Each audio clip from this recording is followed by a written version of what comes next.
Не болып жатыр? Ана кешегі жаның кіріп жатыр, төбелескенді айтсам. Мынау. Айсажан. Химия бар екен арасында. Тағы да мен.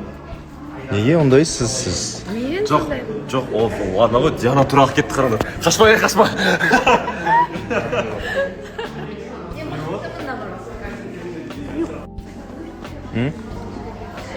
Күйеуінің намыссыз еркек болған қалайтын қыз. Жоқ, намыссыз емес.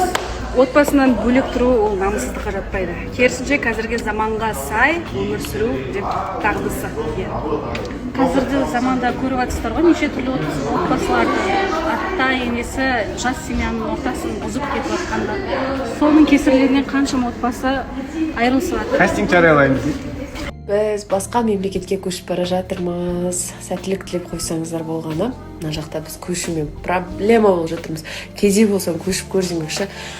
Өзімізге білінбейді. 2-3 пакетпен келеміз бе, әлембай болып шығамыз ғой. Әзірге біз әлі жиналып, мына жақтан помещение алғанбыз. Сол жаққа заттарымыздың барлығын қалдырып, өзіміз киімдерімізбен ғана кезектеп жатырмыз.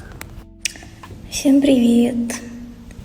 Приехала я в школу на Озерке, где она преподает.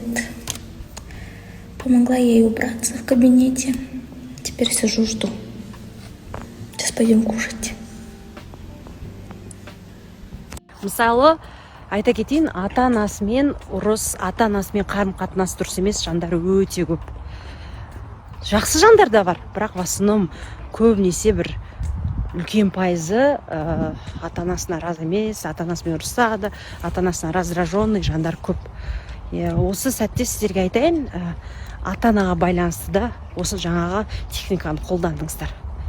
Бағанағындай реніш закекті шығару үшін ата-анаға деген сол кісілерге айта алмауыңыз мүмкін да. Бетке кейбір жандар айтыпсыз да, өлі арақатынастар суып кеткендер де бар. Бірақ әлде кеш емес, ол кісілер бұл өмірде бар. Вот өліп кетсе ол кісілер, онда өз-өзіңіз кінәлай аласыз, қамшылай аласыз. Бар ғой ол кісілер, сондықтан да алыңызда бірінші кінәлаңыз бағанағы ішіңіздегі айтылмаған ата-анаңызға, әкеңізге, шешеңізге деген, әкеңізге жеке жазасыз бағана кінәлау, одан кешірім сұрайсыз өз атыңыздан. Одан кейін барып әкеңіздің айтқанын